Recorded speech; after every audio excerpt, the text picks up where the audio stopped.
ভিতরে গাড়ি নাইব গাড়ি নাইব ও টাইনে নাও না দাদা তুমি দাও।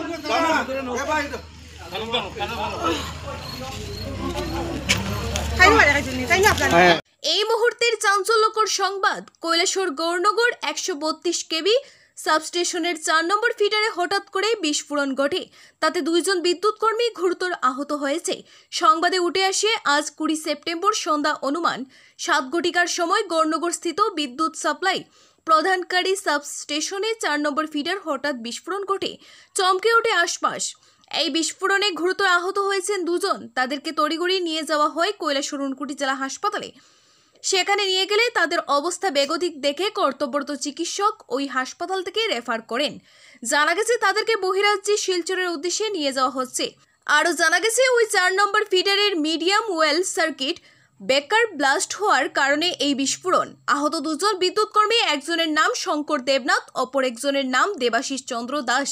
তাদের 2 জনের বাড়ি কৈলাসহর। এদিকে কাঞ্চনবাড়ি থেকেও ছুটে আসেন বিদ্যুৎ কর্মীরা। এই আকস্মিক বিস্ফোরণ শুনে ছুটে আসেন ত্রিপুরা রাজ্যের যুব কল্যাণ দপ্তরের মন্ত্রী টিঙ্কু রায়, 53 বিধানসভা কেন্দ্রের প্রাক্তন বিধায়ক তথা ত্রিপুরা ওয়াকফ বোর্ডের চেয়ারম্যান মোবাশ্বের আলী। ওনারা এসে সরজমিনে সম্পূর্ণ দিক খতিয়ে দেখেন।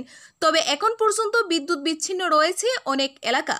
সম্ভবত অনুমান ধরা হচ্ছে রাত 1টা থেকে 1:30-এর মধ্যে বিদ্যুৎ সংযোগ দেওয়া হতে পারে। তবে এই ঘটনার চাঞ্চল্য ছড়িয়ে পড়েছে গোটা কৈলাসহর মহকুমায়। রাজমারিয়া 2 জন স্টাফ আহত হয়েছে।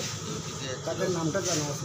জাম যত শুনছি একজন শঙ্কর দেবনাথ, একজন দেবাশিস চন্দ্র দাস। তারা এখন বর্তমানে কোন পজিশনে আছে? তারা তো খবরটা পাইনি, আমি জাস্ট একটু হয়ে আইছি। তাদেরকে জেলা হাসপাতালে রেফার করা হয়েছে। আমরা শুনছি জেলা হাসপাতাল থেকে শিলচর রেফার করা হয়েছে। সেই ব্যাপারে আমি ঠিক জানি না, কারণ আমরা আইসি পিকে বাড়িতেই তো এই লাইটটা চালু 132 কেবি সঙ্গে খবর পাই। আমি এবং ডিএম স্যার একসঙ্গে আইসি যে 4 নম্বর ব্রেকারটা ব্রাস্ট মারছে 11 কেবি। দর্শক, আপনারা শুনলেন বিদ্যুৎ দপ্তরের একজন ইঞ্জিনিয়ার বললেন যে ওনারা পিকে বাড়ি থেকে, ওনারা কাঞ্চনবাড়ি থেকে ওনারা খবর শুনে এসেছেন। কাঞ্চনবাড়ি মেশিনারি ব্লাস্ট হয়েছে, এতে করে আমাদের 2 জন কর্মচারী আহত হয়। একজনকে পরিবারের লোকজন শিলচর নিয়ে গেছে, কৈলাসহর ডিস্ট্রিক্ট হসপিটালে ভর্তি করা হয়েছিল, সেখান থেকে শিলচর নিয়ে গেছে। একজন নার্সিংহোমে আছে, সেখান থেকে আগরতলা নিয়ে যাবে। এবং আমাদের প্রয়াস, এখানে যারা আমাদের টেকনিক্যাল লোক যারা আছেন, লাইনম্যানরা আছেন বা ইলেকট্রিক দপ্তরে যারা আছেন, ওনারা চেষ্টা করছেন যে খুব শীঘ্রই যেন কারেন্টটা দেওয়া যায়। কৈলাসহর এবং রাঙ্গুই এলাকার মানুষ যেন কারেন্টটা পায়, তার জন্য ওনারা কাজ করছেন। এবং যারা অসুস্থ যারা হয়েছেন, যারা আহত হয়েছে, তাদের জন্য মাননীয় মন্ত্রীর সঙ্গে কথা হয়েছে। উনিও দেখছেন তাদেরকে যতটুকু সাহায্য করার দরকার।